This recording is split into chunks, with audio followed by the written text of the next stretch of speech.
Stream is live. Live stream.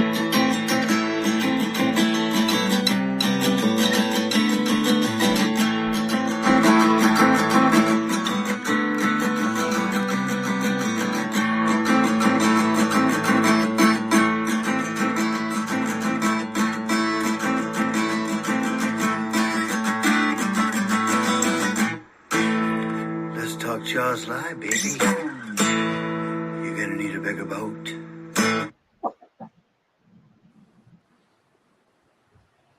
All right. Hey, hello and welcome. How's everybody doing? Good. Great. Very well. Great. Very good. Happy Thursday. I don't know about you guys. It's trick or treat night up my way in Pennsylvania. I don't know about where you're at, but Halloween Eve. yes, we're definitely coming in on the holiday.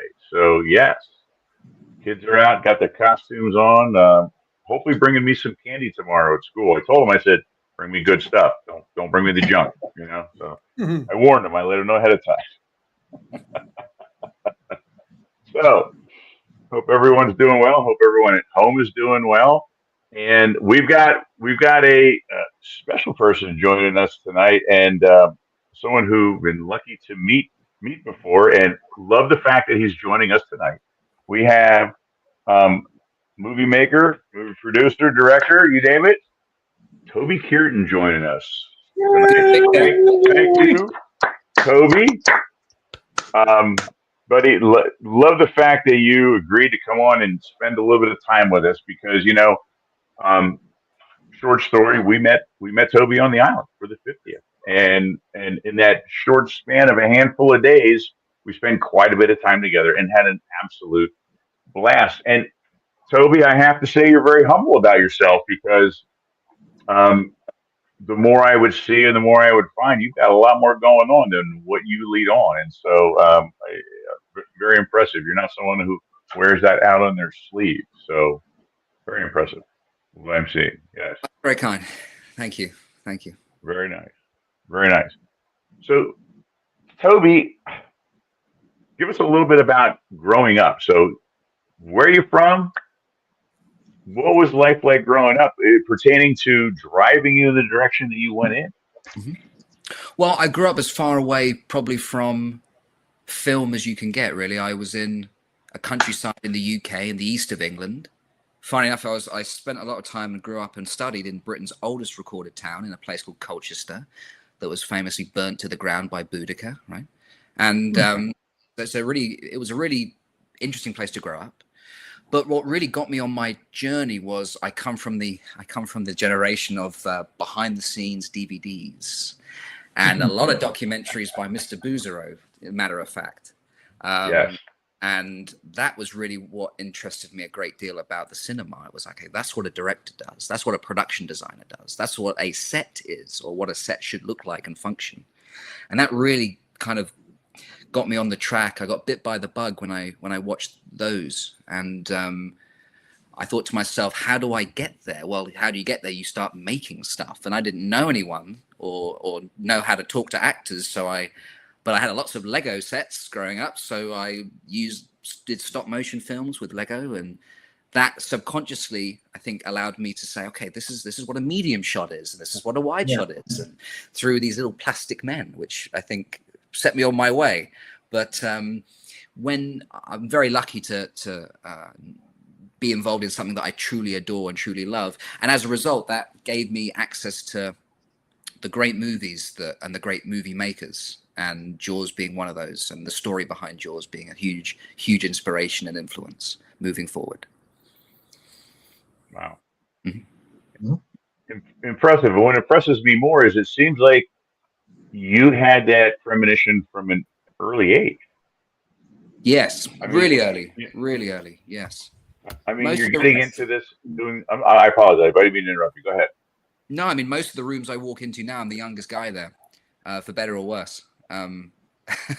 So, but no, I think, it's never too late also, but it's never too early. I think if you love it, do it. But yeah, I was very lucky in terms of knowing very early on this was my thing, because in the UK everyone loves football, right? Everyone loves soccer, and if you don't love soccer, you spend a lot of time on your own, right?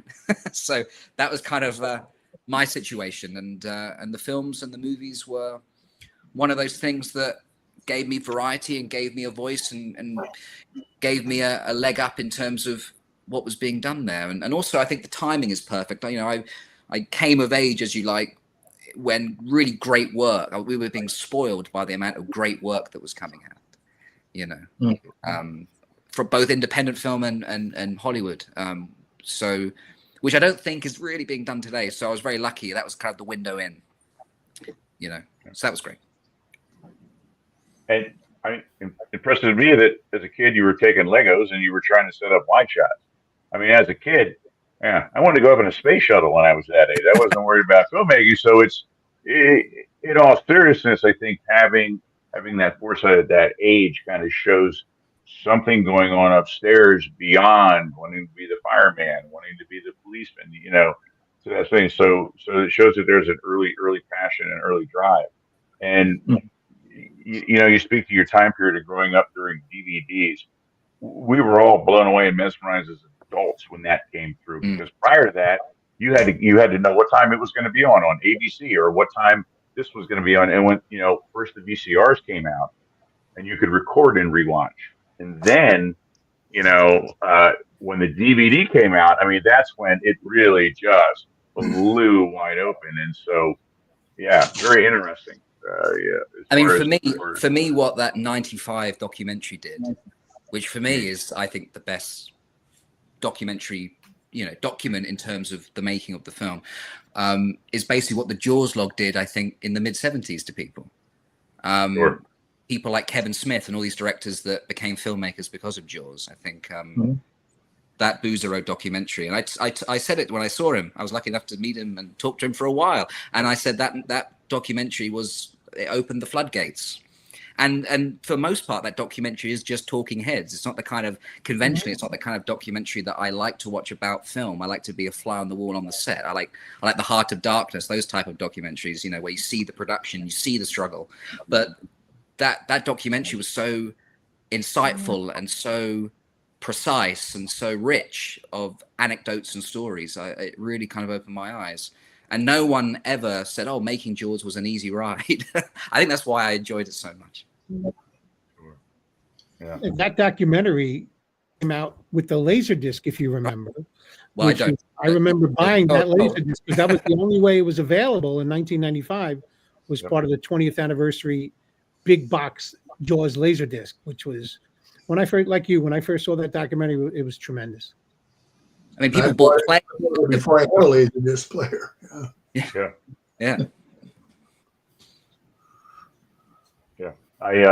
We were lucky enough. Michael and I were lucky enough to interview Loren for the 50th, and of course sitting there and I'm thinking about what am I going to say, and all the things, questions I wanted to ask, and maybe things other people hadn't said, or some introspective between the two. First thing out of my mouth was, Loren, I'm sorry, the first thing I have to say to you is that you are personally responsible for millions of people, including the two people who are interviewing right now, who own the Laserdisc and never owned a Laserdisc. I still have my Laserdisc player. I still have it. Yeah, I have. Really? I bought one, and now I have way too many of them. But yeah, because they weren't cheap. They were not cheap. Oh no. The DVD Jaws, when it came out, was $100 in 1995. It was like it was like over $90. Most Laserdiscs were $50. People are complaining now when DVDs cost $20 or $30. Try being a Laserdisc collector back in the 90s. That was Star Wars. When Star Wars came out, it was $250. The Laserdisc. Yeah. Well, VHS was the same way in the early days. Yeah. I think I bought my copy of Jaws. It was like $89. Yeah. Yep. Oh, I remember the four-head VCR came out, and it was between $400 and $500. Yeah. You know. Yeah. And that was the big deal. Was the forehead? You know, that was like crazy, way better. You know, yeah, absolutely. Hi-fi stereo, right? Yeah. Oh yeah, 8-track. I remember taking the vinyl, recording it over to 8-track. You'd take tape, put it across the little notches on the back, so you could. Oh yeah. Oh yeah. Sorry, Toby. We're losing you in translation. John had a Betamax. He was, Just what I was going to say. Mike remembers. yes, he was the cool I had kid. Betamax. Yeah. Well, Betamax was what they thought was going to prevail. Right. It should have. It should have. Smaller tapes, better picture. Better sound too, because I think Stevie Yeah. Wonder, I don't know if they still make them. I know Stevie Wonder used to record his stuff on Betamax because he thought the sound quality was so good. Yeah. So, Toby, moving beyond your your childhood and you delving into it, what was your direction for schooling then? Because I look at myself as, okay, when I was in high school, what I wanted to do and how I pursued things. And the direction of the path that I went was in the automotive industry and even in education. Okay, clear path. You want to go in the automotive industry, you get in with a dealership, start doing some schooling. When you really want to get into film, to me, it sounds like it's not like you're in high school and there is a job counselor saying, well, here's the direction and the path that you need to go. Is it a lot more of a gray area when you're going down that route? It really is. I mean, it's cliche, but it's true. It's all about who you know, and they're going to give you the leg up or give you the opportunity. I think Alec Guinness said, there's no such thing as luck. It's only when opportunity meets preparation, right? So that's kind of something that I believe. But there is no one route to making film. I mean, the obvious thing is if you want to be a director, you go out and make a movie, and then everything kind of comes from there, no matter how small or how big. If you want to be a writer, you go and write. If you want to make music, you go make music. I think with being a filmmaker is a little bit different because you have to give a group of people permission in order to execute your craft in terms of like financing and a team, because you can't make a meaningful film alone by yourself. It's impossible. So, but there's no really one route. I mean, I went the classic route. I went the Hollywood brat route, which is the film school route, which I was very lucky to do, and it was never a plan of me to study in America. It never occurred to me to do that. I only went to a university fair in London, and there was a film school there called the New York Film Academy, which was opened by John Shylock in the early 90s, and they had a base in New York, but they also had a base in Los Angeles. And what they partnered a lot with Universal and Warner Brothers in terms of having workshops and having kind of class on the studio lot. And I always wanted to learn about the American way of making movies. Because it was originally the European art form, and then after the war, or during the war, it became the American medium, the American art form. And I responded to American movies, and all my favorite films are American movies. So that was what I wanted to do, but I couldn't afford to go to the school because it was expensive. So I made a film with my dad, and then I found out they did these scholarship programs. So I applied with that film, and I got a scholarship to go to the school. Oh, great! No kidding. Yeah, very cool. So that's what brought me there, and then I was in Hollywood for 3 years, which was quite something. It was quite amazing. Which film was that, Nate? I'm sorry, Toby. Which film was that? Which film school? Yeah. Oh no, or which film? Which film got you in? It's I'm not going to name it because I don't want anyone to look it up. But Okay. It's an early movie, but yeah, I mean, I didn't really know what I was doing, which I think is a bit of a gift. When you don't know what you're doing, ignorance is in the creative medium is a wonderful thing. I think you don't know the rules, so you don't know what you're breaking, and you become innovative that way. So it's a gift in hindsight. But yeah, they obviously responded to it, and I was able to go to the school, and the school was a really wonderful opportunity. Oh, sorry. Well, I'm sorry. No, I was gonna say it has to be. There was something there that caught their attention in order to offer a scholarship. So don't sit there and say, "Oh, it was bad." No. Don't short yourself. They saw something. So I appreciate that, Jay. But no, it was really a wonderful experience, and the style of teaching was great because they would say go out and do it and come back, and if you ever screw up, they would tell you why you screwed up and how you could do things better. So it was really a learning through doing exercise, which I think is the best way to learn about filmmaking, or especially the craft, is doing it out in the wild and struggling, persevering, because no matter how much money or time you get, there's never enough money and never enough time. And that's a really good thing to learn really early on. Yeah, I agree with that. Did you have I'm sorry, go ahead, buddy. Hey, please. did you have a mentor of sorts? Maybe someone through school? Did you kind of pick up some mentoring through a certain producer? Films that you watched that you emulated? Was there anyone that you could shadow to kind of help you along the way? At the time of studying, no, it was very much myself doing my thing. But since graduation and in recent years, I've received really wonderful mentorships, two mentors in particular, one over here and one in the UK, who are actively working on television, mostly television production, that I have recently shadowed and learning more about the craft. Because television is a very different, the working style of television is very different to the working medium of production. Yeah. In terms of speed and demeanor. It really is, because your TV is the writer's medium and film is the director's medium, and it's very different in terms of those two parallels. But the mentorship that I've recently received has been really, really wonderful in terms of, because I would love to do television. I'd love to be a working director, right? So I think that's something that I really would appreciate. But yeah, and the beauty of making film and any kind of job in the arts is you're always learning. You never stop. And every production you venture onto, you take what you've learned and you leave what didn't work behind and kind of work that way. So it's a really nice, like any filmmaker, you kind of see their career as a timeline in terms of what were they thinking and what were they believing in at that time. I remember Spielberg said, I would have never let Richard Dreyfuss go to the mothership if I made the film now. No way.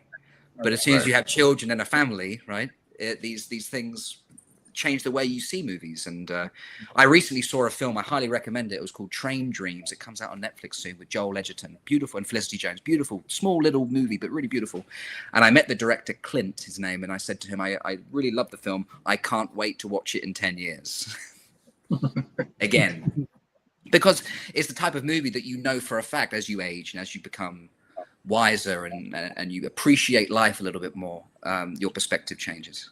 And that's the beauty of it.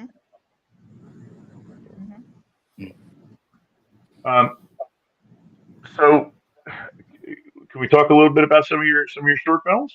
Yeah, we can. We can. I would love to get into it. Maybe not necessarily like specifics of certain ones, but I've gone through over time and watched some of your short films. And first of all, Toby, I'm not saying this because you're sitting here live on screen. I mentioned this before. Very, very, very blown away by some of the stuff that I've seen and watched from you. And I've seen a couple of a certain genre, a couple of another genre, but I see one thing that I see kind of parallel. The first film I watched of yours was Conrad, and the ending was, it was wonderful. I love the insight. Everything was just right there, right in your face. There was no hiding behind anything. Backstory immediately came up, and the end just grabs you, and you go, "Wow, did not see that coming." And that amongst some of your other films, some of the war films, some other ones. One of the things that I saw, and tell me if I'm wrong and naive, because I know nothing about film industry whatsoever, but is one thing I see is I see you showing people's honest response to any type of adversity or any type of heightened situation. Every one of those, that emotion immediately is drawn from me when I'm watching those characters. And I just want to tell you how impressed I was at that. That's very kind. Very, very kind. I think the reason I choose film over theater is because theater is about performance, right? It's about performance and making it evident to the person in the 67th row. Okay. And don't get me wrong, I love theater, but for me, what really gets me about cinema and film is that it's about thought, right? It's about how do you show what people are thinking? Okay. And I love personally the type of stories where morally we are completely gray, and morally we are trying to figure out and search for human decency. But what does that mean to us? And the reason why, I'll be very honest with you, the reason why I decided to make films set during another time in another place, and predominantly war is a very common theme, human conflict is a common theme in the work, is because I like to show change in a character, and life and death is probably the greatest stakes imaginable, and war is obviously the catalyst for that. So that's the reason why I decided to do that. Also, I was at a film school where everyone was making films about love or breakups or drugs or lots of contemporary apartment movies. And I wanted to kind of spin things up a little bit. Oh, they based it on my life. Looky there. And because the medium of film, it's unique in taking an audience to another time and another place. So for me, that was really important. And it was also something that I wanted to see a little bit more and prove that you could make something compelling that's historic and not break the bank whilst doing it. You know, if you can do it right. So that was really important. Can I just say my three favorites of yours, Toby, were Comrade, The Little Picture, and Dissonance. Three different types of films, especially Dissonance was really impressive. That was a wonderful experience. I made that in New York, in Queens. And I was at the school, and at school you have two kind of projects. You do the intermediate film and then the thesis film, right? So you two kind of big projects. And I thought, well, I've always loved New York. And I know at the time I'd only been there once, but I love New York movies. You know, I like the grit of New York, especially like New York American 70s movies, like your Taxi Drivers and your French Connection. I love them. You know, Marathon Man. I love those gritty New York movies, and I always had the need to go there. And I made a film. The story was very much about a world where music is illegal and all these musicians are sent to prison. And I thought, I'm not going to film on a set in Los Angeles. I want to go to New York and film it in a real institution where criminals are sent. And I did some research going back to Spielberg. This is no word of a lie. He shot Bridge of Spies as a scene from Bridge of Spies with Mark Rylance in the Queen's House of Detention. And I thought I should call these guys. And when you're in pre-production of any project, you're so excited, you have this kind of unfathomable confidence that you don't have when you're not making a movie. So I picked up phones and called people, and I said to the guys there, I said, you know, I'm a student. I'd love to shoot in your prison. It's a wonderful location. And we made a deal that was really very admirable. And I to this day thank the team there. And we were there for 3 days in a real active institution. So the first ground floor, there are holding cells of prisoners, and floors 2 and 3 is where we were able to film. And lucky enough, when they made the film Bridge of Spies, they had painted half of the prison green, so it was like white and green, so there was some nice texture there. So thank you, Mr. Spielberg. And so we utilized that effectively. But on the first day, everyone wanted to kind of smoke. You know, people like to smoke in New York, so everyone went out for smoke breaks. But if you wanted to go out for a smoke, you had to walk past the the inmates on the first level. So on day 2, no one wanted to smoke anymore. And I kid you not, it was like the Green Mile. You know, people were like this on the bus. Hey, man. It was quite something.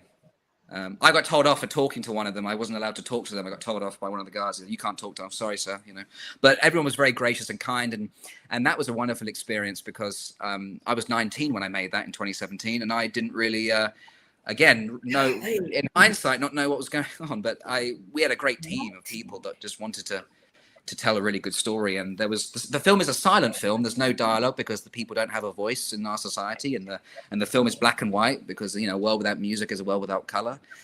And I kind of went on this odyssey and came back with the film, and it was a great experience. That was kind of what I regard to be the first film, the first narrative film that I made. But I'm glad you enjoyed that one, because that was quite an experience, that one, to make. Yeah, it was good. And you had I think it was 2 or 3 that I saw that dealt with the Great War, and I thought that was really interesting. Is there a reason why, say, Great War over World War II? So Comrade was the Great War, and then Little Picture was World War II, and then another film, The Dust Child, was Vietnam. I think Vietnam, yeah. And I've always been interested in history, and especially modern history. I studied modern history, and I guess I like to see and prove, I guess, that we haven't really changed at all. Our attitudes towards conflict haven't changed. There's conflict going on now because we still believe it's justifiable. But obviously, when you're on a budget, it's very difficult to say what you want to say. But there is ways to do it, of course. I mean, Comrade, without spoiling it, basically, it talks about the futility of war in a way that isn't about the violence and isn't about the horror. It's about no good deed going unpunished in war. Yeah. So playing with a different sensibility of the horrors of war in a way that isn't, you know, about violence and gore. It's about the psychological implications of what war can be. But I've always been interested in history, and I think it's an important subject for people to kind of become familiar with, because if we forget what happened, then history will repeat itself. I think it was Oscar Wilde that said, history doesn't repeat itself, but it rhymes, you know. And right now there's a lot of rhyming, I think. No, not at all. No. Oh, no. Yeah. Hey, we do have, sorry not to interrupt here, but we have someone chiming in who wants to say hi real quick to you, Toby. We've got Mark Ames saying, "Hey Toby, pleasure playing Jaws trivia with you on Martha's Vineyard." And Excuse me, Mark. I seeing you at the Egger. think our team won, I believe. Is that right, Mark? I believe we swept despite the girl with the phone cheating next to us, if I remember That's correctly. Yeah. Ooh. Yeah, that was a wonderful evening. It was a wonderful. It was, and actually, I'll be honest with you. Matt Hooper, who ran the quiz, his questions were some were better than others, but his last question was good. It was about the order of lines in the movie, and that was quite interesting. And I think that's what got us over the edge. But that was a fun evening. That was good. That was. We debated that one for quite a while internally amongst ourselves. Mm-hmm.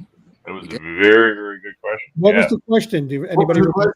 Yeah, what was the question? It was about the order of lines in the film. So they'd give you a line like, "Here's to swimming with bow-legged women," or "Hit blah blah blah."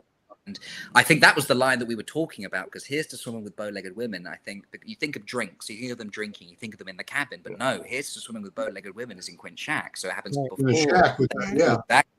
And I think that gave us the amongst everyone else in the room. I think that's what kind of gave us the go ahead. But it was a good quiz. It was a good quiz for Jaws folk. Made you think. It was. Yeah, you had to know your information. You had to know more than the bigger boat line and the boat. There was like how many shots did Chief Brody fire at the shark? How many gunshots? Yes. Yeah. Yeah. It was all kinds of good stuff. Absolutely. Yeah.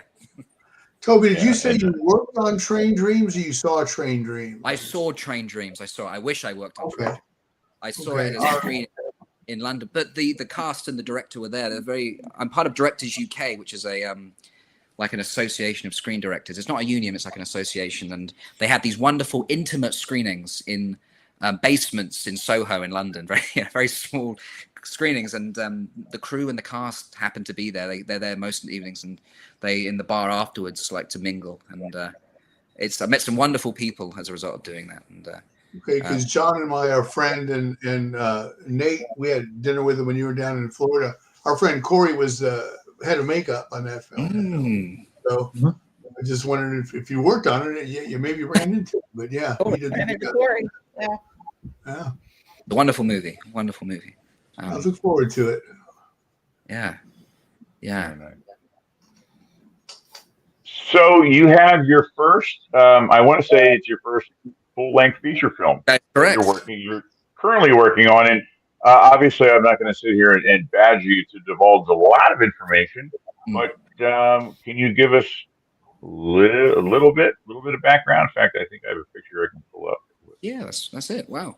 Yes. So the film is really about a man that's getting married, and someone from his past shows up, and he's forced to reconcile with his life choices. There's obviously more to it than that. A lot of it is about family values and identity, and about the choices we have, the choices we make for ourselves, for the people, versus the choices we make for the people we love, but may not be what we really want in life. So it's really a wrestle between choice. And yeah, it's a very interesting character study. It's a very focused film, only about 4 characters in the film and 1 location. You could set it on Broadway. I hope it would do a good run on Broadway. But it's a really focused film, character. And we filmed it in England. Funny enough, when I met you guys on the island, I had no solid plans of doing it. It very kind of spawned on its own. The script was written at Christmas, and a friend of mine, her family was on a honeymoon. They were married. Her mum had married and on a honeymoon, so her house was unattended for 2 weeks. And we hit the iron while it was hot and decided to do it. And we did a crowdfunding campaign where a great deal of people were very gracious and generous. And we did our casting, and we shot the film in 14 days, which is for anyone that has any production knowledge, is kind of quite intense. And we had our Sundays off and our half days Mondays for union rules, but no, it was a 14-day shoot, and Just for the viewers, so Jaws had a 55-day schedule that went over to 159 days, which is which isn't normal. But yeah, on average, films, they have it really depends. But there's a film recently that came out called with Gus Van Sant, his first film in 8 years, called Dead Man's Wire. That was a 20-day film, 20-day shoot, which is quite something. But no, it was a really great process, and all of our team had never done a feature film before. So we all kind of had the same mentality, which was we want to do something special and utilize our skills. So I was very lucky to work with so many great people on that one. And what part of England does this take place in? It's not stipulated where. It's definitely not London because there's no city structure. But we shot it in a one beautiful place called Lincoln, very close to the cathedral, very famous Lincoln Cathedral, very famous. So we shot it in Lincoln, which is more or less in the Midlands of the country. But the great thing about Lincoln, very much like Martha's Vineyard back in '74, not a lot of film production goes around over there, so you can kind of get away with a lot. And we filmed outside a wonderful pub called the Bottle and Glass, and after we finished production, the man who owned it came up to me and he said, "This is the most exciting thing that's happened to our pub since the war." So they were very kind and very gracious. And you can get away with more things over there. You can tell the neighbor to turn off his lawnmower so he can film. You can't do that in London. They will be very unless you've got James Bond money. You can't do that. Yeah. No, you can't. No. When are we going to see this film? So we've got a final delivery on the 14th of April. We're currently in the process of talking about the journey of marketing the film and certain sales agents, what would be more appropriate to see the film to. But obviously it's really, I think it's a film festival movie where it gets shown at a festival and there people will see it and think, okay, is there a distribution deal going on, what have you?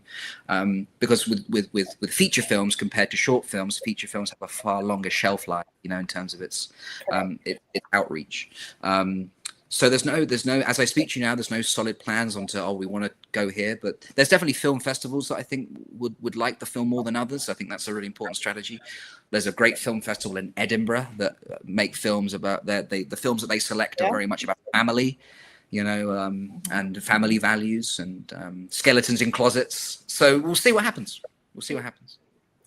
The Vineyard has a film festival too. You may want to look into that. I'd love. Oh, that'd be a dream. Wouldn't that be a dream? Yep, they have one as well.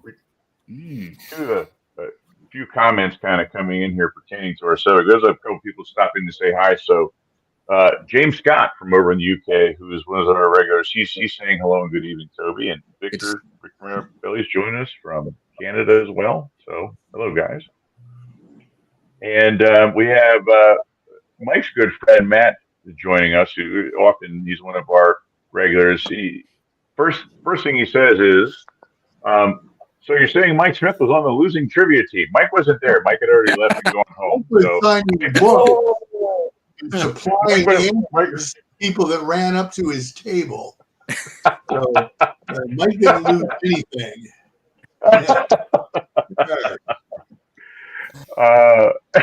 And he's then chiming in and he's saying that my friend.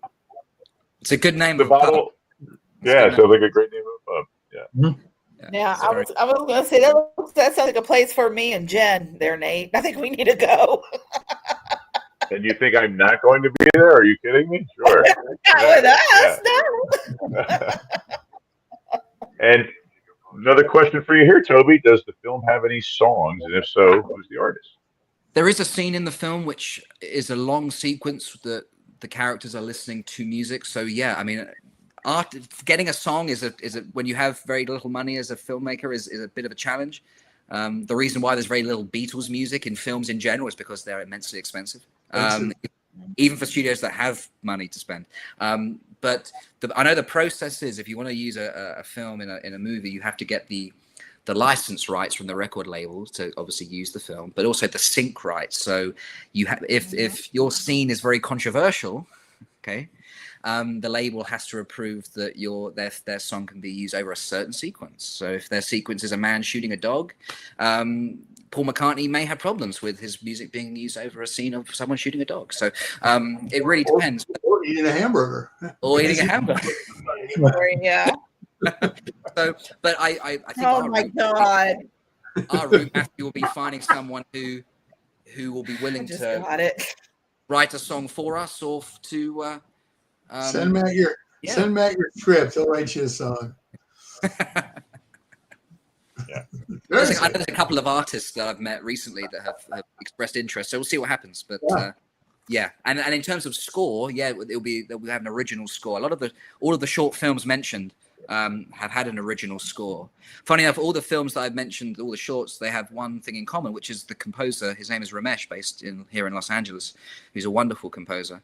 Learned so much through him, and he really gave these films, because what a score should do, and it also relates to Jaws, is what a great film score should do. It should capture what the actors couldn't convey, and what as a director through camera we couldn't convey. So it's really like an element of subtext, and obviously the shark is, it's more than the theme of Jaws is more than just the shark. It's like the omnipresence of danger and death. But that's what a really great film score is all about. Well, that's what Williams said. He said he wanted the people to realize that the shark was near, and he did that through music. Mm-hmm. That's tremendous. That looks like Mike's advertising. The score for Dissonance was great. I really liked that score. Yeah, he was tremendous. That was our first collaboration. There he is, the Maestro. Maestro. I'll score your film, Toby. Well, didn't he yesterday? On video. John Williams has offered to score your film. Didn't he yesterday announce he's doing his 30th collaboration with Spielberg? Yes. Yes. Coming out of retirement. With the worst Spielberg title for a film ever. Untitled UFO movie. Yeah. It's now the official title is Disclosure. Oh, really? It's a strange name. Interesting. It's been done. Yeah, I know. With Michael Douglas and Demi Moore. I think this is going to be a different kind of a film, though. Is it a working title or the title? That's the title that was announced in the trades. Yeah. Oh, interesting. Michael Crichton's estate now. Yeah. It'll probably change by the time it comes out. Yeah, let's hope this is like a Blue Harvest situation. Yeah. Yes, exactly. Yeah. Good point. Yeah. So you're hitting on and touching on a couple things, and one of the obvious things, I think one of the things that stands out is that filmmaking is not something that you said can be done by yourself. Obviously, it can't be done with a lot of invested time and unfortunately a lot of invested money. But as much as the money seems to be an obstacle, it seems like that helps you draw on some creative ways of how can I do this? How can I convey this without that there? Yeah. Would you think that helps pull more from you at times? That is it. I mean, I again, I know we're on Let's Talk Jaws Live, but it is true. Jaws is the cornerstone of that mentality, which is we'll embrace what we don't have, we'll embrace compromise and use it. And I think that is the trick. I mean, I believe, maybe this is controversial for me to say, but I believe if the shark did work throughout as intended originally, then Jaws would have been a B movie that people would have forgotten. I think the fact that it didn't work made it an A movie. Completely different. Absolutely. Stand the test of time. And I think Orson Welles said it best. He said the absence of limitation is the enemy of art. And I believe that. I think it's all about, we got some kettle and some string. What can we do? And I think it forces you to be more creative. It forces you to embrace what we don't have. And even filmmakers I love, which I won't name in case they are listening, is that in their early work, it's very creative. And then as soon as they embrace the Hollywood system and get, it's here's your budget and it's an unlimited checkbook, I think the creativity seems to kind of dwindle a little bit. So I'm a huge advocate of limitations when it comes to keeping creative and keeping original. Absolutely. Sure. Give us a name. And that's what I was going to say. I think that, and not that I would ever point fingers at anyone, but I think we've all also been to some very big budget films that we walked in with certain expectations of an incredible storyline, and what we saw was some incredible visual effects, and the story kind of fell short. Yeah, I think we've all kind of been privy to that as well. Yeah. Mm-hmm. Yeah. I think, yeah, I mean, it is. And I think, Jaws is full of happy. I mean, that's the great thing about it. And I don't know if anyone's read the original script that they had going into shooting. Yes, it's obviously very different in terms. I mean, there's some things that do survive, or some things that are they show up and then they're obviously later used in the finished product. But and that's another thing about filmmaking. And I used to be very. I used to restrict myself. It has to be like this. It has to be like this stupid drawing that I made 5 months ago, you know? And sometimes the ability to adapt and the ability, I really do believe the most singular vision of a film means it was the most collaborative. I really do believe that. And Jaws is a wonderful example of a film that came to be through its collaboration and through its, this would be interesting, or can you have a crack of this? You know, and the film became what it became through that. Yeah. It was a very organic process crafting that story. They had a plan going in, but they broke it because they knew it'd be better. And having a plan is important because there's money and time at stake. Not that it mattered for Universal, but everyone kind of came together and made it the best it could be. And it is very much like Gladiator's another example where the script was pretty underwhelming. Russell Crowe only signed on because it was a chance to work with Ridley. And through the production of the movie, cast members passed away. The great Oliver Reed passed away, and he was supposed to end the film. And what do we do? How do we do it? And that wonderful sequence of those two little mum and boy figurines, which really was that came through rehearsal through Russell Crowe. He picked it up and thought that's interesting. And then that essentially what ends. You've had 25 years to watch it, folks. I'm sorry I'm spoiling it for you. It's been a long time. But a great way to end the movie. He says, "I'll be seeing you, but not yet." I mean, it's beautiful. So, yeah. Fantastic. Happy accidents. Well, very nice. Matt's chiming back in saying, dude, just hearing you talk about how you feel about movies has me wanting to see your films. Very kind. Very kind. And okay. So I'm sorry. I was going to say, let me put it in perspective. I have not watched any of it, but I did watch like a 1 minute, I guess it was a mixture of all of them put together. Like a show reel. That was on YouTube. It was a show. It was the show reel, and literally in just that minute, whatever seconds it was, if you do not win an Oscar, I will literally just shave my head because it's so refined. And I was even bragging about you today at work. That's very kind. Very. So just in that minute, Matt, that I saw, you're going to be happy with what you see. And Matt, they're available. If you want to watch movies, they're there. They exist. They're on YouTube. Just search my name and you can find them. Terrific. They do. Yeah. As a matter of fact, I will be sure to post your YouTube page. But I was going to say, why don't I pull your little reel in up on the screen? Why don't we catch a little shot of it for the people at home? Can we do that? Yeah. Great idea. Of course. Awesome. Please. We'll do that. Maybe we'll shift over towards the shark movie in a little bit too, but let's give people a little taste of what they can see, and really when we're done, I'm going to put your YouTube channel across the pages because I feel very strongly about that. I love what I've seen so far, buddy. So let me pull this in, and we'll let's take a look here. And YouTube police, the filmmakers right there, so don't shut us off. Yeah, so don't, but no.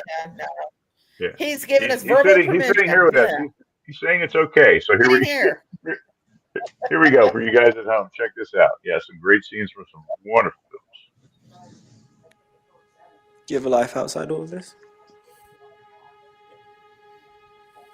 Friends? Family? Loved ones? I do. I'm fighting for them and their way of life. We're not fighting, Russell. We're talking.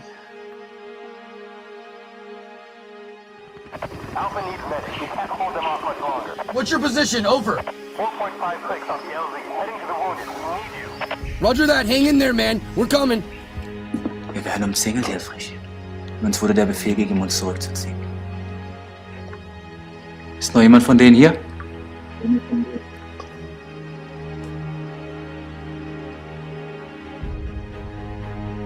It's over, German. You are deserters. You betray your own country. It's a kid, man. She's not supposed to be here. I won't leave her.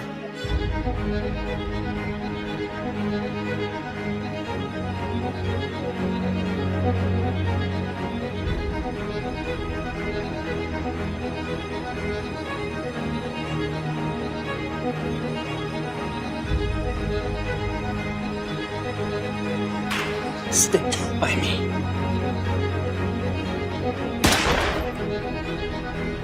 Shh. Snap the fuck out of it, Mitchell! It's a kid, man. It's a fucking kid.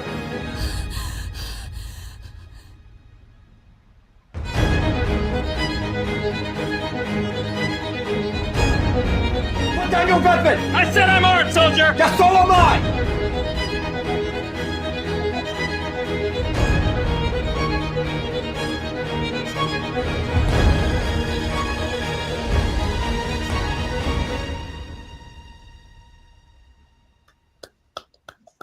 Wow. Very I haven't seen nice. that in a long time. Wow. I'm That's sorry. Thank you. amazing. Amazing. Awesome. Great job, Toby. Thank you.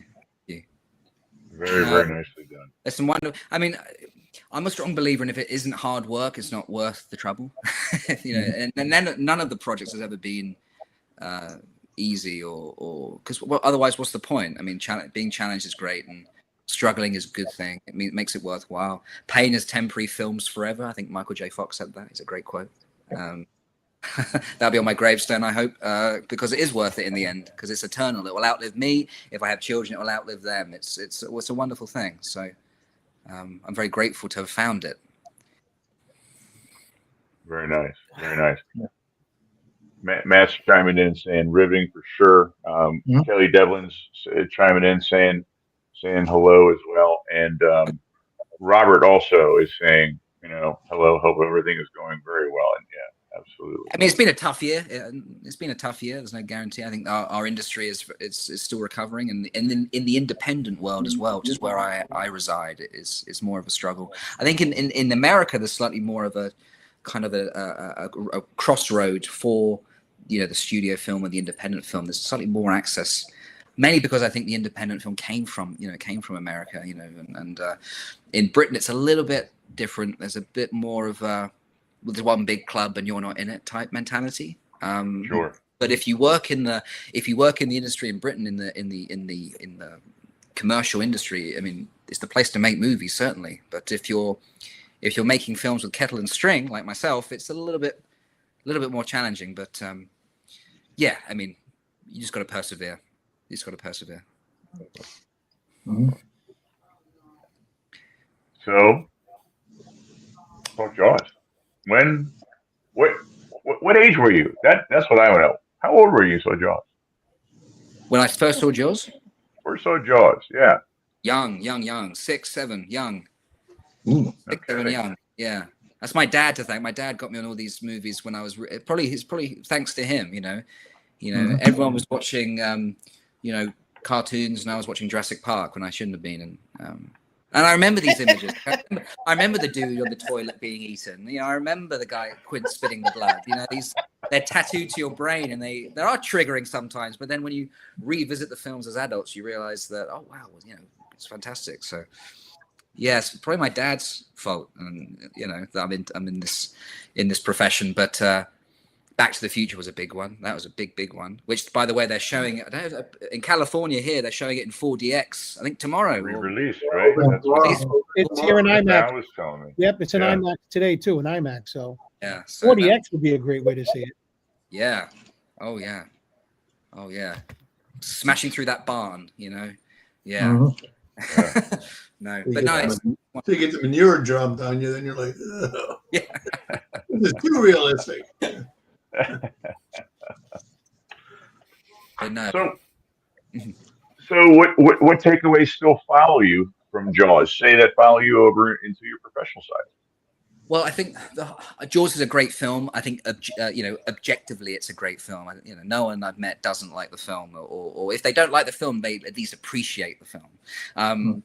What I take away from Jaws is the idea about embracing what we don't have and making things work despite the odds. And funny enough, I'm the same age as Mr. Spielberg when he made the film. We are the same age. I think I'm not. By the way, I'm not comparing myself to him. I'm just saying we're the same age. But it's about perseverance, and something that really hit home is when I watched Mr. Bouzereau's documentary, Jaws at 50, which is a great documentary, great celebration retrospective of the film and the people that were behind it, as well as the unsung heroes. Is a really important documentary. There was a moment where Steven Spielberg said, Sid Sheinberg came to the island and we spoke. And he said, Steve, there's two options. Do we cut our losses and go back home, or do you want to finish the film? And he adamantly said, we're here. We're gonna make it work. We're gonna finish the project. And I mean, imagine if he said no. So I think that for me was a huge thing moving forward. No one ever knows if a film will be seen or not. No one knows if a film will be the next big thing or not. I mean, that's the beauty of it. And it's not within me to say, it's within an audience to say, does it speak to an audience? And so Jaws has taught me just to keep going despite against all the odds, despite the adversaries. I think all of the films that I love face that hell to make. The Godfather being one of them. Coppola scared that he would be fired, or Titanic. Everyone bad mouthing the film before it was even seen. You know, I mean, there's all these kind of wonderful case studies of filmmakers saying, "Yeah, I'm."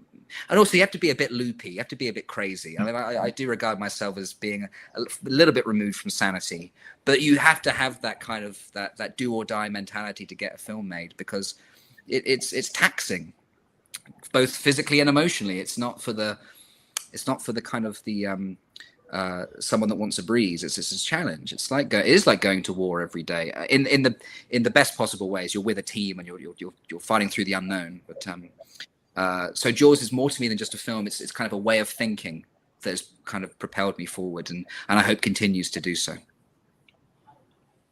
Excellent. Mm-hmm. You know what? I feel kind of stupid. Because if I would have known he was this much of a genius, I wouldn't have given him that little shark bracelet like I did at the Vineyard Museum. I feel like a moron. You know, would you like a bracelet? Oh, here, you're good. Literally, I see your future. I just hope you hold on to that bracelet when you wear it on Oscar night. Just promise me that, okay? That's very kind. It's very kind. Tell your mom to take it, and then. But no, I mean, funny enough, the more times I think about the time on the Vineyard, on the time on the island, the more I appreciate how amazing it was. It was really tremendous. I think when I was there, it was sensory overload, of course. But yeah, every day I look back, I think how fantastic it really was. I was very lucky to be there. It was really quite something. And there will never be anything quite like it, not quite like it ever again. No, that was not really like quite. That. I don't think it was magical. It was. Yeah.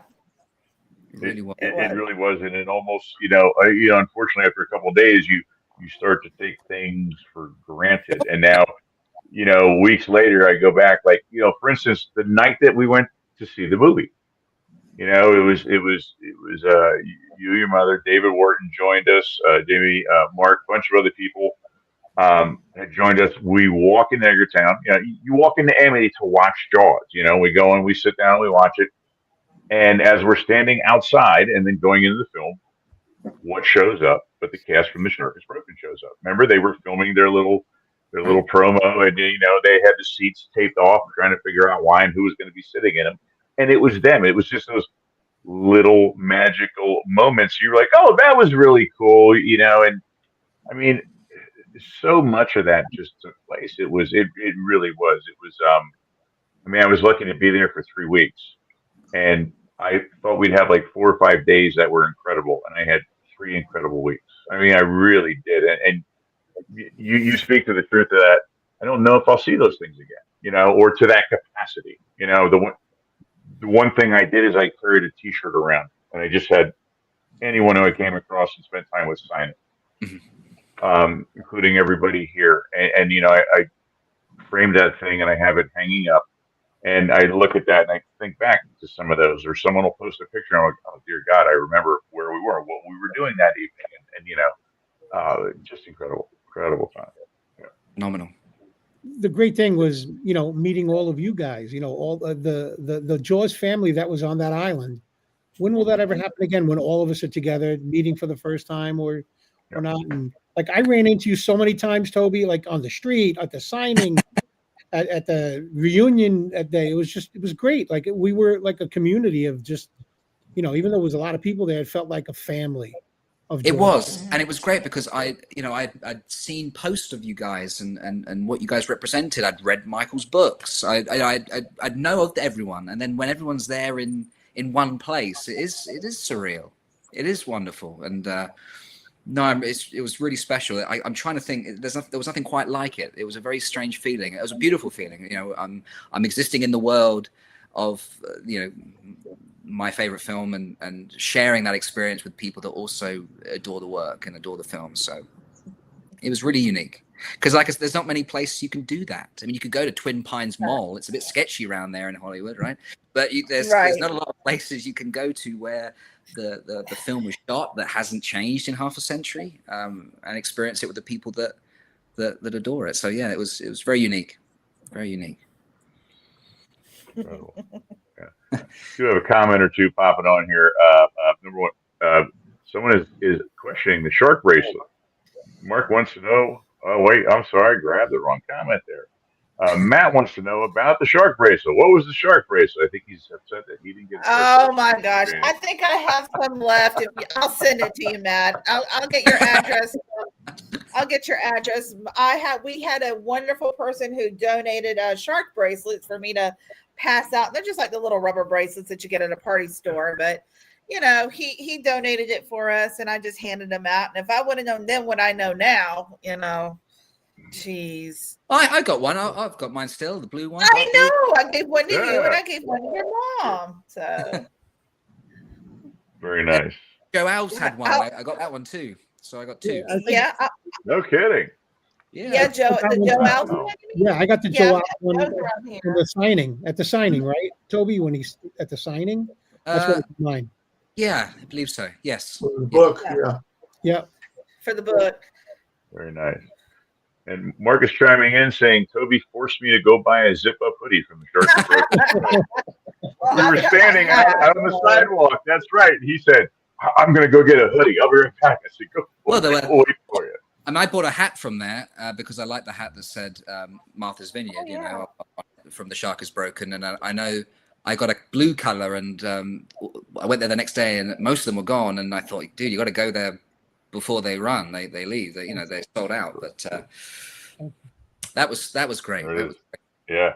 And now I believe The Shark is Broken. Its Broadway version is available on the streaming service of the. Broadway HD. Yep.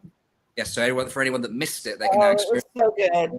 I finally saw it. So good. Oh, you liked it, Jane? It was pretty good. It was really good. Yes. Oh my god. Do you guys see it in on Broadway? I did. Fantastic. I did. It's fantastic. There's a touring company coming to Florida at the beginning of the new year, and that's when I'm going to see it. Fantastic. Or maybe what theater is it going to? It's going to be at the Straz Theater in Tampa. Yeah. Yeah. Okay. Talking about adversity. You could be Hooper. You could be Dreyfus. Yes. Check yourself, man. Say I'm the one and only. Get out. Hooper. Yeah. Something that was wonderful about its London showing is that it was at the Ambassadors Theatre, right in the on the West End in London, and as you went in, there was a little kind of a box for a competition. It said win signed poster of the cast. So naturally, you put it in and you do it. And I don't know about you guys, but I never win anything. And I saw the play. I got to meet the cast. I got to meet Ian and Guy, and that was really wonderful. And they were really kind. And then about 2 months later, I get a message on the Instagram saying, congratulations, you had won the competition from the Shark is Broken. So in my home, I have a wonderful signed poster with the London cast, which is great. Cool. Yeah, that was very cool. But I love the show. I regret not being able to see it again. I'd have loved to have seen it twice, more than once. Yeah. Well, my understanding is now that places can purchase the rights to it and do their own version, kind of like what you would, in regular production. Because I know they were shooting one out towards Pittsburgh here. I want to say down Baltimore way, maybe. I'm not sure, but it definitely has gained traction beyond the original show. Yeah. passed over UK, Canada, and then Broadway. So yeah. And was anyone here able to see it on the Vineyard? No, I had left before. Like- One of our page members, Jim, had bought tickets to go see it, and he was literally going to leave and then come back like 2 weeks later, and could not come back. He had sold the tickets off, but yeah, did not catch it in the Vineyard. No. And that was at the Performing Arts Center. It was. Yeah. Yes. Yeah, it was so funny. Just that weekend, my wife and I were walking back from the Edgar Town Lighthouse, and we're walking by and we see this guy standing outside a store, and he has the Shark is Broken T-shirt on. And I said, "That was a great play. I saw it on Broadway." He goes, "Really? I directed it." It was Guy Masterson. It was Guy.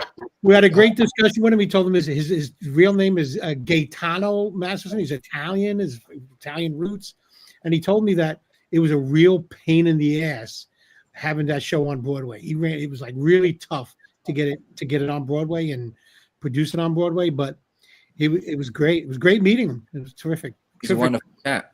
When I met him at the after party of the documentary, we realized we had a mutual friend in England, which he was actually doing a play with, Animal Farm. So that was really cool. So yeah, small world. Very much so. Very much so. And he was like, he was staying in Eggertown. He was staying in a little apartment or a flat up above the movie theater. Right. And so every time you'd be in Eggertown, in fact, when we were down for the movie, he just popped out of nowhere. He was like the shadow. He's like, you're there, and all of a sudden, we're staying there, and I hear this. I know that voice anywhere. That's Nate Jones. I'm going, where did this guy come from? He'd probably be upstairs, see us, come downstairs, or. And then I saw him. We saw the movie with the live orchestra. And he said, "Are you going to be there?" I said, "Yeah, I'll be there." He said, "Okay, maybe I'll see you." And of course, there are 1,000 people there, and of all the places, I'm standing in line for the restroom, and there's Guy, come right up next to me. "Hey, how you doing?" So, wonderful individual. Yeah, great, awesome, wonderful. Well, so if you had any advice to give anyone, say on the heels of where you are, what you're doing, what would you tell them right now? Well, first of all, I'm in no position to give anyone any advice, but yes, you are. Come on. You're way too humble, buddy.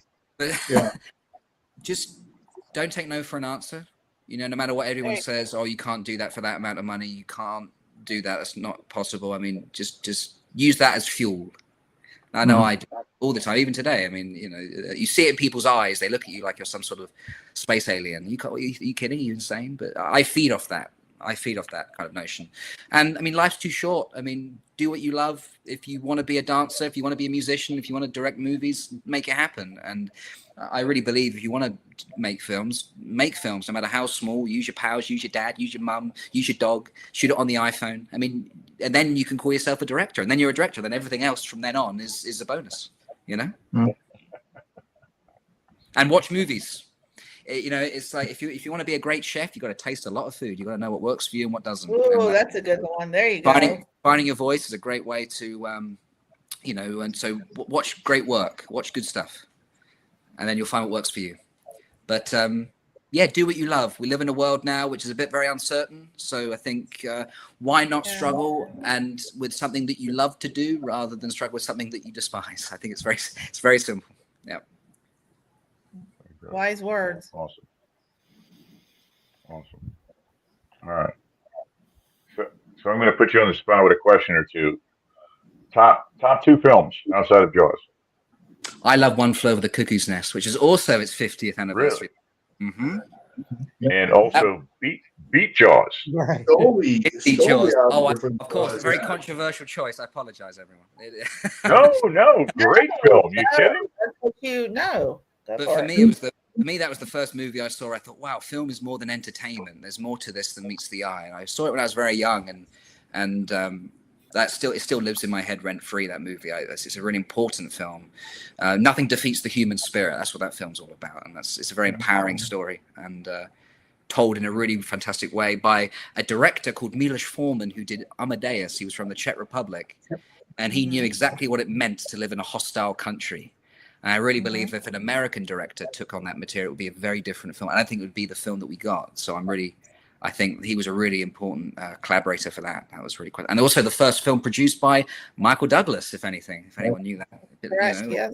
And the first on-screen credit for Christopher Lloyd and the first on-screen credit for Danny DeVito. Go see Danny DeVito. That's right, yeah. By the way, that film is going to be available in 4K very soon. It's coming out. I'm running to get that, Val. I'll tell you. Very soon. Yeah. They put it out. Fandango had it in theaters this summer.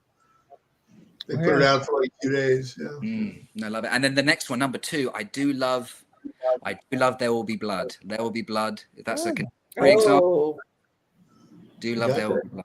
You got that Plainfield mustache. I'm going to sound like John Huston. I drink your milkshake. He sounds like John Huston, right? Would you like some of my milkshake? And there's another person who just recently came out of retirement too. He is, and I saw his film. Yeah, Daniel Day-Lewis. Yeah, I saw it. Very interesting. It was interesting. Interesting is a good word for it. Yeah, it's my favorite word. Yeah. Very much so. But no, really great stuff. Mm-hmm. Oh, what the hell? What's the third one? I like Taxi Driver a lot. Taxi Driver is a good one. There you go. Probably the best character study. Yeah, best character. You are the 70s film kid. You fit right in with us, man. Oh, right. 70s baby, man. Fit right in with us, man. Holy cow, yeah. I like it because characters, especially American 70s films, they were very unlikable. They were unlikable. They were weird and unlikable. But through the journey of the story, we were forced to, align ourselves with them. We were forced to feel the way they did. And that's a very interesting perspective. In the 1980s, suddenly every character had to be likable. Had to be this kind of squeaky clean, maybe not squeaky clean, but likable or charming, like your some redeeming quality. Yeah, like your John McClanes or your Indiana Jones. They were they were rough diamonds, but they were likable. They never hit any children or ever did any bad stuff. But some of the characters in the 70s were a bit. I shouldn't be. I wouldn't want this guy to dog sit, let alone But it would make the films a little bit more interesting and. That's probably why. I mean, Travis Bickle. I wouldn't want to share a cab with him. No way. But would I want to see? Do I want to see what his interpretation of love is? Absolutely, I do. So. Well, what about your favorite non-American film, Toby? I know you love. That's a very good question. I love Scandinavian films a lot. I love Swedish and Danish movies a lot. Some contemporary examples would be I love. There's a great filmmaker in Denmark called Thomas Wittenberg. He did a film recently with Mads Mikkelsen called Another Round, which I highly recommend. Did anyone see that movie? Another Round, very good movie about a group of teachers at school who aren't getting respect from their students, aren't getting respect from their spouses at home. So they do a kind of a social experiment. They look at Hemingway and Churchill, and they were like, well, they drank enough alcohol to make them not sober, but also not drunk. And the film is a case study of what happens if we embark on that experiment. And things go pretty well for these guys until they don't. I highly recommend watching it. Around. But there's another great thing about film school for me is that it kind of opened my mind to the how rich international cinema can be. And there are some great movies across the globe, really tremendous films. If you can get over that little barrier of subtitles, there's a whole, as Bong Joon-ho famously said, there's a load of great work out there. Really great work. But no, Another Round is a great one. There's also a beautiful French film called they did an American remake recently, but the French original is superior in my opinion, and it's called The Intouchables, not to be confused with The Untouchables, which I love. The Intouchables with Omar Sy. It's a really beautiful film. European films are very much what American films of the 70s were like. They're a little bit gritty, a little bit morally ambiguous. I like that stuff. Yeah, I like that. Mm-hmm. Yeah. There's a question on here for you, asking you. I will talk about this. I think, Michael, you were there at the time, standing next to me as I met Roy Scheider's daughter at the reunion event. At the reunion, it was Sunday. Yes. Molly was there. Molly, right? Yeah, Molly. Molly, yeah. Wonderful person. And I said to her, I know we're all here for Jaws, but my favorite film other than Jaws is Sorcerer. And she said, you're the first person on the island to talk about Sorcerer. I'll tell you something about Sorcerer. Roy donated a lot of his paycheck for the movie to put into marketing that film and ensuring people saw that film. So, which obviously means he cared about it a great deal. And obviously it came out at the same time as Star Wars did. So about 5 people saw it, which is a shame. But the film is really tremendous. Were you one of those 5? I was one of those 5 because I was at summer camp in North Carolina, and on my day off, I tried to go see Star Wars with a bunch of other guys, and we couldn't find the theater that had Star Wars, so we went to see Sorcerer instead. Yeah, I mean, it was like The Spy Who Loved Me, Star Wars, Sorcerer. What a week for the movies, right? But no, Sorcerer is tremendous, which was obviously and at the time when it came out in '77, it was a bit controversial because The Wages of Fear, which is a French film, which is very, very famous, was even a masterpiece then. So people think, why is the guy who made The Exorcist doing a film of a remake, you know? But I watched it again recently. When I say recently, last month, Sorcerer, and it's a lot of it's like the filmmaker's movies, the filmmaker's favorite film, you know, they did it for real, you know, they put him on a bridge for real, and everyone was sweating and wet and miserable because they were, you know, and it's a really great. I think Roy is tremendous. He really does. He's great in it, but Friedkin, if you listen to the commentary, he blames Scheider because he said I should have had a movie star, but you didn't need a movie star for that role. What hurt it the most was that the first 25 minutes were in foreign languages. Yep. And actually, the next week, and I have one downstairs. They put out movie posters that said, "Hey, though the first part of this film is in English, don't get up and leave." But I brought at the reunion, I brought my old scrapbook of Roy's stuff, and I gave it to Molly, and I also brought a bunch of the photos I'd collected, and I said, "Take any one you want," and the only ones she took were from Sorcerer. Wow, there you go. Wow. I love films like that, which maybe at the time in which they were made, they weren't appreciated, but over the years they've become something that is really significant. The Wizard of Oz being one, It's a Wonderful Life being one, Shawshank Redemption being one. No one could remember the name of the movie, and it's become because of home release and VHS and Blockbuster, and they become these celebrated films. So again, that's another great thing about the cinema and about movies. There. You know, there may not be something when they're made, but as the years go on, they age like fine wine, and they become something that always relevant. You know, Jaws being the exception, I think Jaws will always be relevant. It will never die. It will never die. It truly never goes. You know, it's ironic because I don't know a lot of people personally where I live that are Jaws fans. I just don't. Everyone knows the movie, especially if you're my age, you know the movie.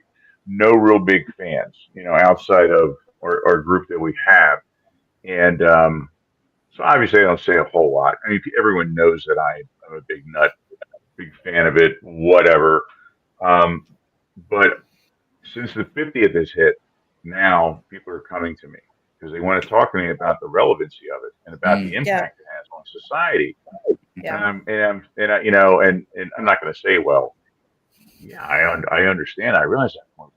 You know, it really is very prevalent. I'm like, I know, but you don't want to hear me talk about this before, 2 years ago, 5 years ago, but to the point where the girls that I work with, I'm an elementary school teacher, they came up to me and they said, I wore my shirt. It was like Dress Down Friday. They said, oh my gosh, can we have a shirt?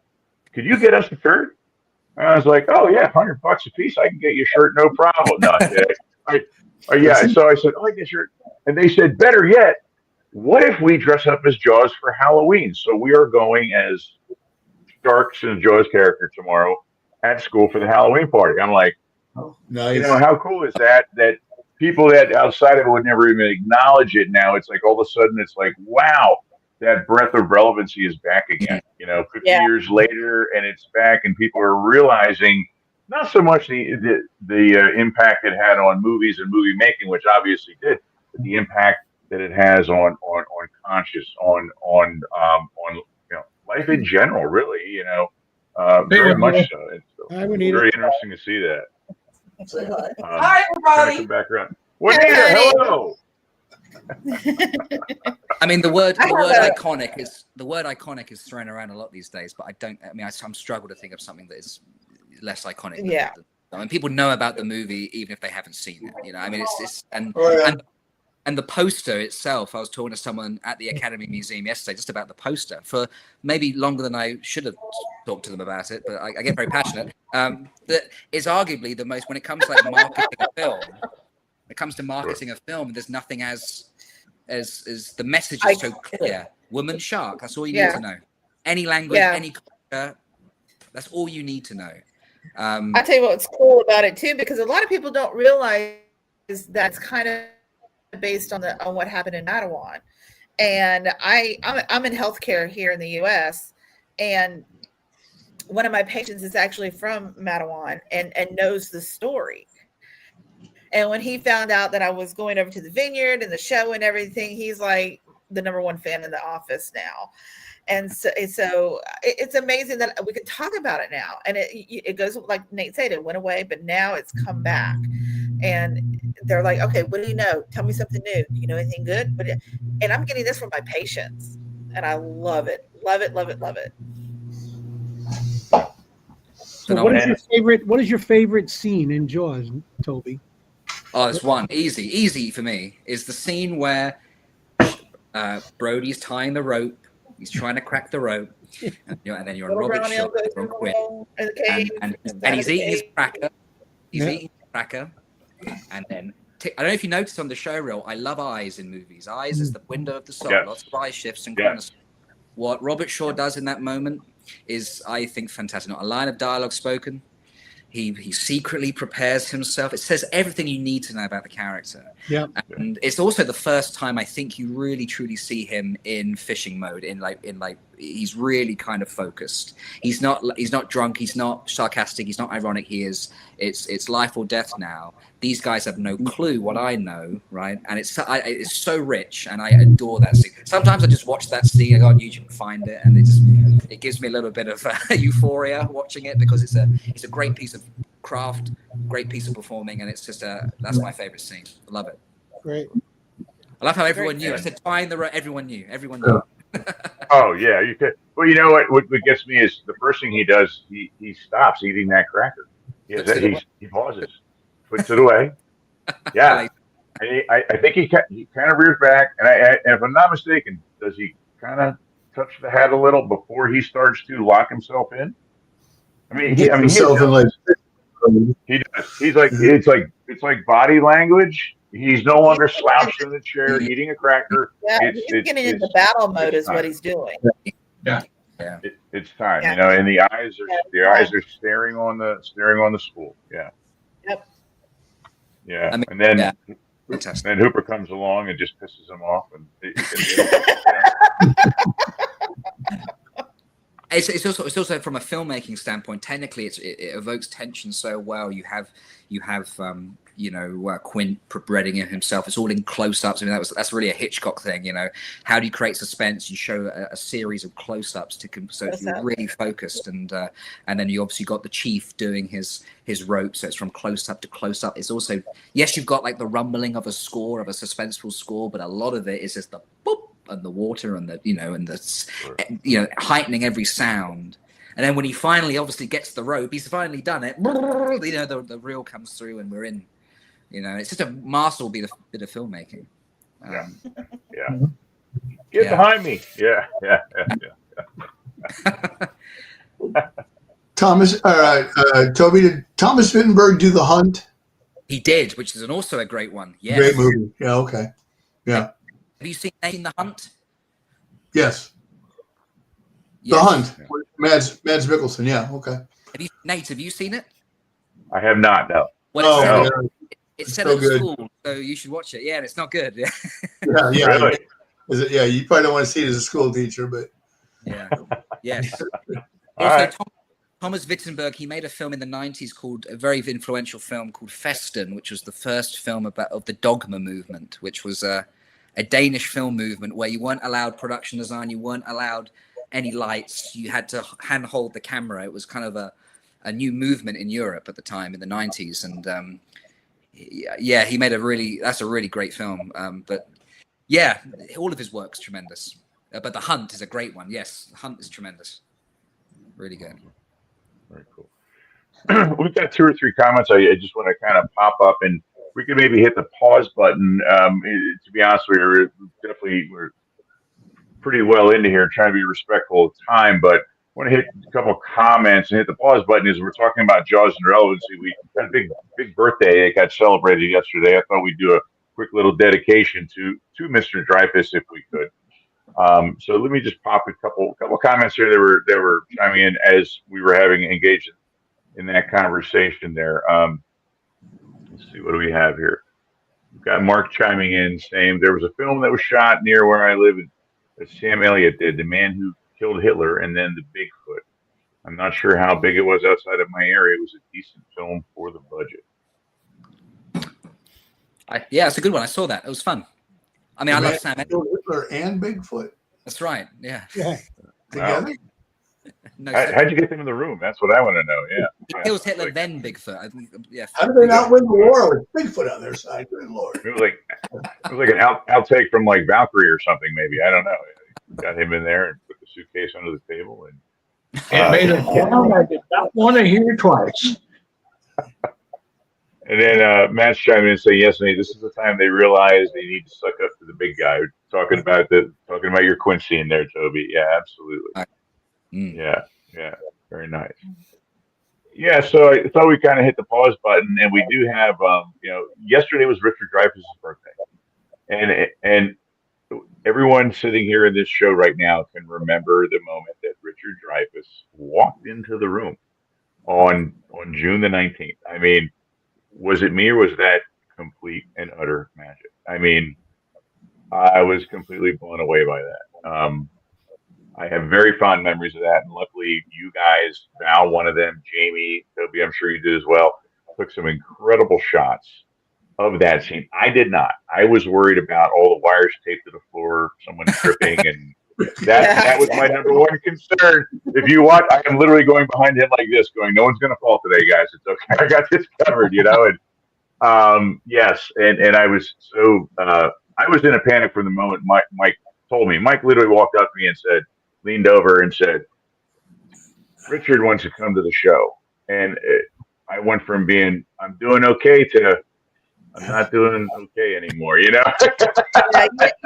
you don't want to know what I told Nate. You really don't. It's a family show. You really don't want to know.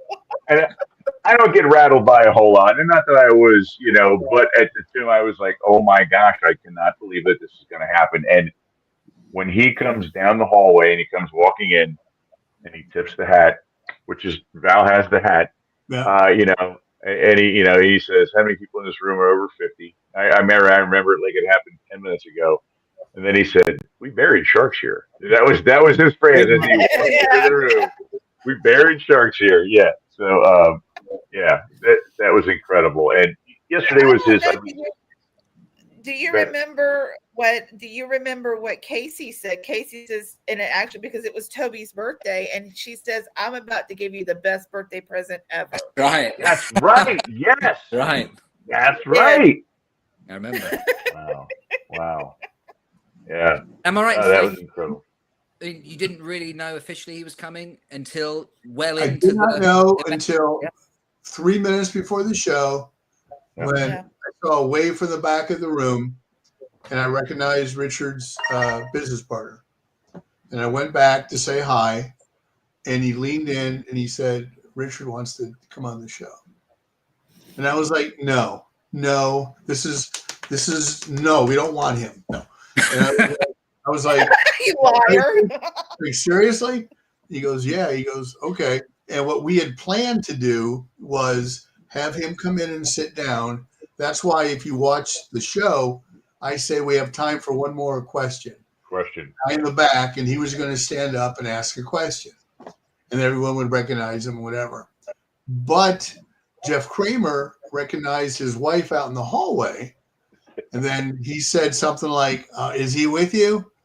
And I was like, well, there goes a surprise. But it was an even better surprise because Yeah, it was like the scene in To Kill a Mockingbird when Gregory Peck walks out because everybody just turned around and stood up. It was fun. Yeah, it was a great time. But yeah, I leaned over to Nate. He was fixing something, and I said, "Richard wants to come on the show." And he looked at me and was like, he was like Murray Hamilton in Jaws too. He said, "Are we serious?"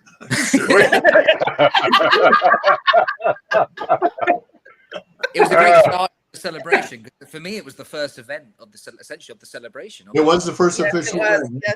It was. We were the kickoff for the entire thing, and so it was a lot of people's first experiences. And yeah, absolutely, yeah. And I still think a lot of people thought we had that plan.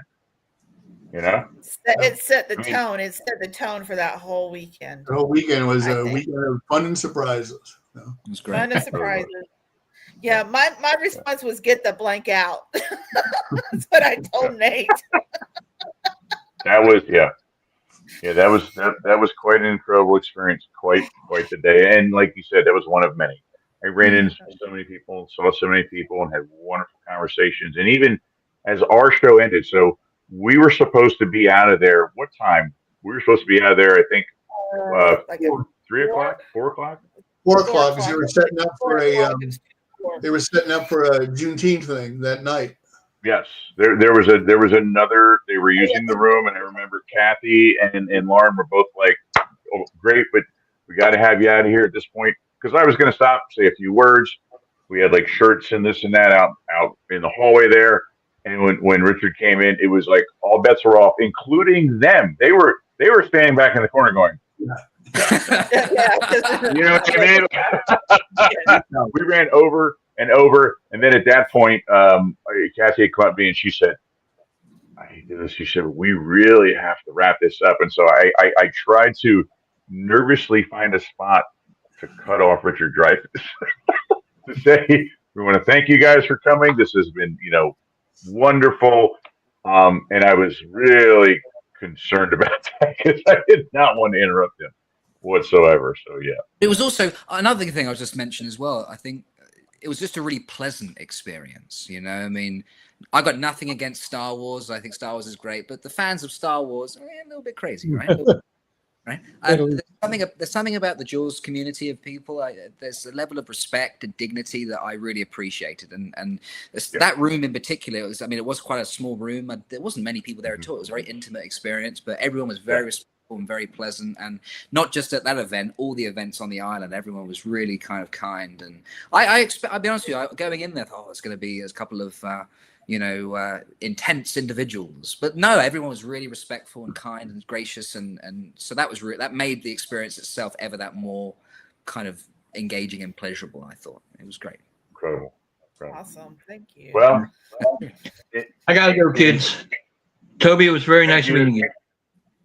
I gotta head out, kids. Absolutely, Hooper. Appreciate it. And we are.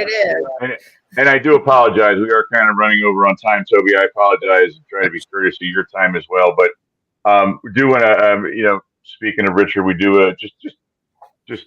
I think we owe Richard a quick minute. Thank you and a happy birthday. I just have a real quick minute-long clip to pull in here before we wrap things up for the evening. So, Richard, if you're watching, just real quick little thank you and happy birthday for you. And here we go. This is something I put together real quick for you, buddy.